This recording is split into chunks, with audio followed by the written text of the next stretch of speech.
In this video, we will see how to open a Seclore protected email in your browser. Let's get started. Have you received a Seclore protected email? Download the email.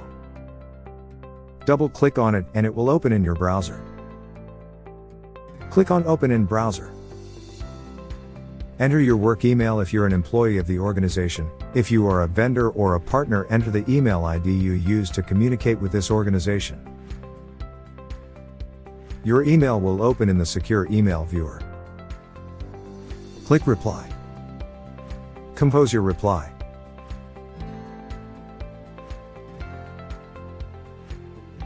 Click Send. You will receive a copy of the email you sent.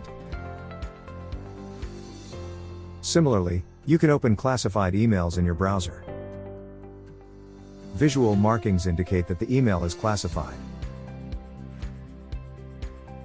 You can also reply to or forward the email through Secure Email Viewer.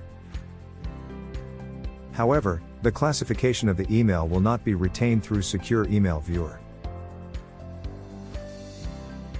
For more help, write to support@seclore.com.